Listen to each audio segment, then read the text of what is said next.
আসসালামু আলাইকুম প্রিয় শিক্ষার্থী, স্বাগত জানাচ্ছি অষ্টম শ্রেণীর গণিত ক্লাস। আসলে ইতিমধ্যে তোমাদের বিভিন্ন ধরনের প্রশ্নের উত্তর দেখানো হয়েছে। বার্ষিক পরীক্ষার জন্য কিন্তু এই ক্লাসটাও খুবই গুরুত্বপূর্ণ।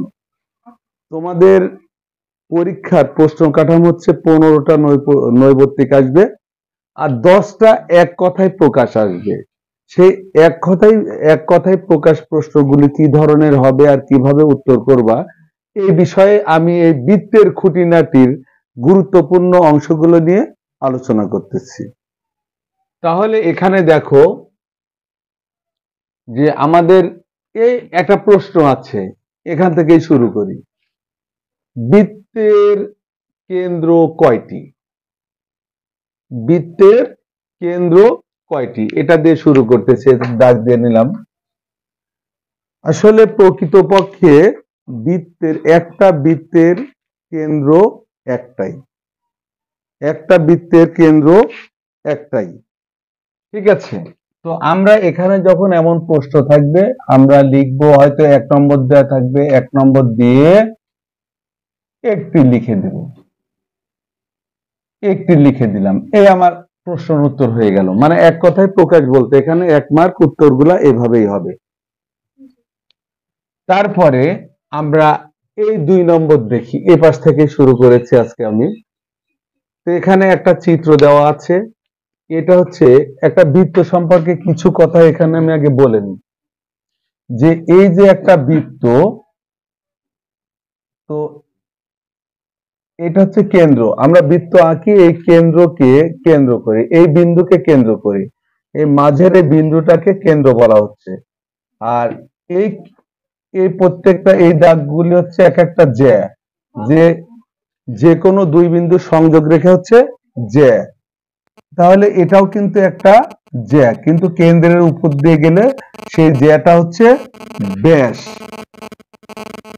বৃহত্তর জ্যা এবং ব্যাস, আর এই ব্যাসের অর্ধেক হচ্ছে ব্যাসার্ধ, যাকে বলা হচ্ছে কেন্দ্র থেকে যে কোনো বিন্দুর সংযোগ রেখাই হচ্ছে ব্যাসার্ধ।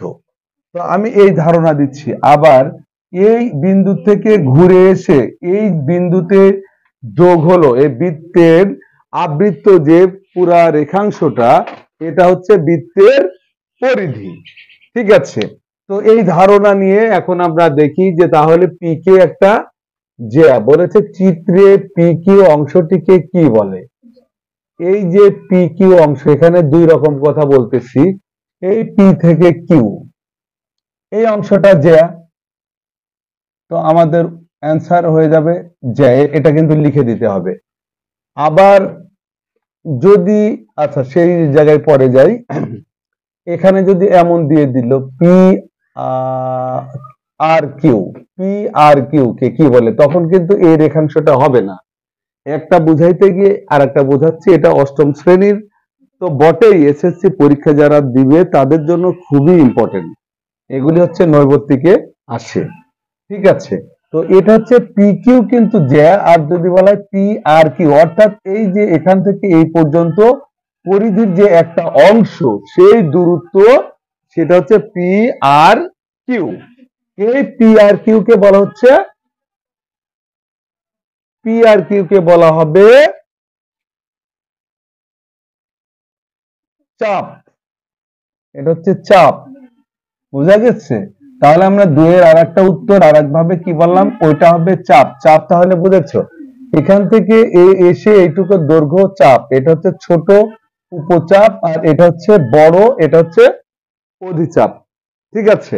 আচ্ছা, তারপরে দেখো এই যে এটাতে যাচ্ছি, পরিবৃত্তের কেন্দ্রকে কি বলা হয়। তো আমরা পরিবৃত্ত অঙ্কন করেছি। আসলে এই বৃত্তের কেন্দ্র যদি এমনি কেন্দ্র বলি, পরিবৃত্তের কেন্দ্র হবে পরিকেন্দ্র। এটা হচ্ছে পরিকেন্দ্র, মুখে বলে দিচ্ছি, এটা হচ্ছে লেখার দরকার নেই। এটা গেল। তারপর ত্রিভুজের অন্তবৃত্তের কেন্দ্রকে কি বলে? অন্তকেন্দ্র। একটা ত্রিভুজ অন্তবৃত্ত বলতে ভিতরে যে এমন বৃত্ত আঁকা হয় তার কেন্দ্র, মানে এখান থেকে কোণ ইয়ে করে আঁকা হয়, এটা বলা হয় যে অন্তকেন্দ্র। অন্তকেন্দ্র, তাহলে পরিবৃত্তেরটা হলো পরিকেন্দ্র, অন্তবৃত্তের হলো অন্তঃকেন্দ্র। একটি ত্রিভুজের কতটি বহিবৃত্ত অঙ্কন করা যায়? একটি ত্রিভুজের অর্থাৎ আমরা এটা ব্যাখ্যা করে দিই যে এটা একটা ত্রিভুজ, দেখো আমরা এটা একটা ত্রিভুজ, তো বহিবৃত্ত অঙ্কন করতে গেলে আমরা এই রেখাগুলা কি করি, বর্ধিত করি। অর্থাৎ এই জায়গায় একটা হবে বড় করে, আবার এখানেও যখন বর্ধিত করব এখানেও আর একটা অঙ্কন করা যাবে, আবার এখানেও যখন বর্ধিত করব এই পাশেও। অর্থাৎ একটা ত্রিভুজের বহিবৃত্ত অঙ্কন করা যাবে তিনটি। কিভাবে তাও কিন্তু আমি দেখিয়ে দিলাম। আচ্ছা, তারপরে আমরা আসি, এখানে বলেছে যে এটা শেষ, এটাও শেষ। এখান থেকে শুরু হবে এখন যে বৃত্তের কেন্দ্রগামী জ্যাকে কি বলে। অর্থাৎ এর আগে ইতিমধ্যে এখানে জ্যা কি, যে কোনো দুই বিন্দু, এটাও জ্যা, এটাও জ্যা, কিন্তু কেন্দ্রগামী অর্থাৎ এই কেন্দ্রের উপর দিয়ে যে জ্যাটা গিয়েছে তার নাম হচ্ছে ব্যাস। এখানে লিখেই দিয়েছি। তাহলে এখানে আমরা কি লিখবো, যে বৃত্তের কেন্দ্রগামী জ্যাকে ব্যাস বলে।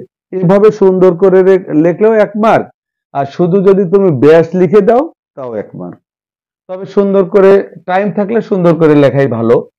তারপর বলেছে বৃত্তের ব্যাস কোন বিন্দু দিয়ে অতিক্রম করে। তাহলে আমি ইতিমধ্যে এই সেই একই প্রশ্ন, দেখো যদি কেন্দ্রের উপর দিয়ে যে যায় সেটাই কিন্তু ব্যাস, এই দিক দিয়ে গেলে সেটা কিন্তু ব্যাস হবে না, কেন্দ্র ছাড়া অন্য দিক দিয়ে অন্য সাইড দিয়ে গেলে ব্যাস হবে না। তাহলে বৃত্তের ব্যাস কোন বিন্দু দিয়ে অতিক্রম করলো, কেন্দ্রবিন্দু। এই বিন্দুর নাম হচ্ছে কেন্দ্রবিন্দু। আচ্ছা, এটাও গেল। তারপরে দেখো একটি চুরিকে দুইটি অসমান খণ্ডে বিভক্ত করলে কি উৎপন্ন হয়। ওই যে এখান থেকে বুঝিয়ে দিলাম যে চাপ, এই যে একটা চুরি, মনে করে একটা চুরি, তো এখান থেকে ভেঙে গেল, তো এটার এটা কি হবে। আমি একটু আগে সেটা বুঝিয়েছি এই চিত্র থেকে, যে আমরা পি আর কিউ, এই যে দৈর্ঘ্য এখানে তখন বলেছিলাম উপচাপ, বড়টাকে অধিচাপ। তো আমাদের এখানকার উত্তর হবে সেই এক একটা অংশ হচ্ছে চাপ। চাপ শেষ। আচ্ছা, তারপরে দেখো একটি বৃত্তকে তার ব্যাস বরাবর বিভক্ত করলে কি উৎপন্ন হয়। নিশ্চয় ব্যাস যেহেতু একদম কেন্দ্র দিয়ে গেছে, তো মাঝখান দেখো এখান থেকে এটা যদি আলাদা হয়, এই অংশ আর এই অংশ আলাদা হয়, তো এটা বৃত্তের কি অর্ধেক, এটা অর্ধেক, তাই আমরা তাকে বলবো অর্ধবৃত্ত। অর্ধবৃত্ত। তারপরে এখানে বলছে বৃত্তের সম্পূর্ণ দৈর্ঘ্যকে কি বলে, যে কথা এখান থেকে একবার বুঝিয়েছি, যে এখান থেকে শুরু করে আবার ঘুরে এসে এখানে বিন্দুটা মিলিত হলো, তখনই বৃত্ত উৎপন্ন হলো। আর এটা যদি ষাট করা যায়, একটা রশি গোল করলে বৃত্ত হয়ে যাবে। এই রশিটার দৈর্ঘ্যটা হচ্ছে বৃত্তের দৈর্ঘ্য, অর্থাৎ একে আমরা বলে থাকি পরিধি। একে কি বলবো, পরিধি বলবো। তারপরে কি বলেছে, বৃত্তের যে কোনো জ্যা বরাবর বৃত্তকে দুই অংশে বিভক্ত করলে প্রতিটি অংশকে কি বলে। এই প্রশ্নের উত্তর আমি দিয়ে দিয়েছি, আবারও ব্যাখ্যা করি, যে বৃত্তের যে কোনো জ্যা বরাবর বৃত্তকে এখন আসো এটা একটু ব্যতিক্রম বলতে, এখানে বলেছে যে এটা বৃত্ত, এখান থেকে এই দৈর্ঘ্য না, বৃত্তকে আলাদা করে ফেলা হলো। অর্থাৎ আমি যদি এইভাবে অঙ্কন করি, এটা এক অংশ, আর এইভাবে অঙ্কন করি, এটাকে আমরা অর্ধবৃত্ত বলেছি যখন মাঝখান থেকে ভাগ হবে। আর যদি মাঝখান থেকে না হয়, দেখা যাচ্ছে এটা একটা ছোট অংশ আর এটা একটা বড় অংশ, তো এই অংশগুলোর নাম বৃত্তাংশ হবে। এই এক একটা অংশের নাম কি হবে, বৃত্তাংশ। তো প্রিয় শিক্ষার্থী, আসলে এই ধরনের প্রশ্ন তো এই সেম এই ক্যাটাগরি হবে। এখান থেকে তোমাদের মানে এই প্রশ্নগুলো একটু ভিন্ন হতে পারে, এক কথায় প্রকাশ হচ্ছে এইভাবেই আসবে। 15টি হচ্ছে 10টি আসবে, তোমাদেরকে কিন্তু 10টিরই উত্তর দিতে হবে। তো সবাই ভালো থেকো, সুস্থ থাকো, আল্লাহ হাফেজ।